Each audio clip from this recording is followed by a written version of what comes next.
شاڵاوی تعریبکردن لە کەرکووک و ناوچەکانی دەرەوەی ئیدارەی هەرێمی کوردستان چۆن هەڵدەسەنجێنی؟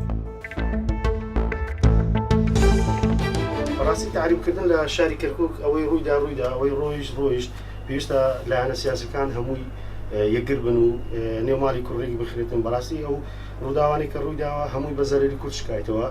هیوادارم دەسەڵاتدارانی هەرێم واز لە ناکۆچی سیاسی بینن، چۆن ناکۆچی سیاسی هیچ سوودێکی بۆ کوردستان نییە.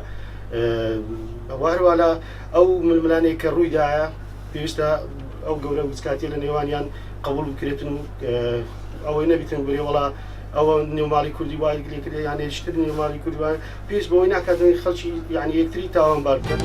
پێم وایە هەمیشە قیاداتی کوردی پێویستی بە ڕاوبۆچون و چارەسەر بووە، بەڵام هەمیشە ناحەزانی کورد، نەیارانی پێشکەوتنەکانی قاعیدەی کورد لە ئەترافی کورد خۆفرۆشانیان بەکرێ گرتووە.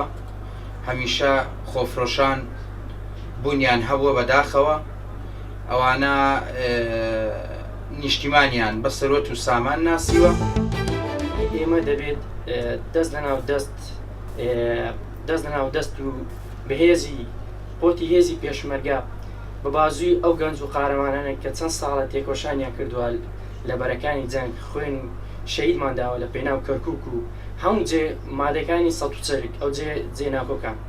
هیوادارم هەموو لایەنە سیاسیەکان بێنە سەرخەت بەیەک لیست بەیەک هاوپەیمان بەشداری بکەن لە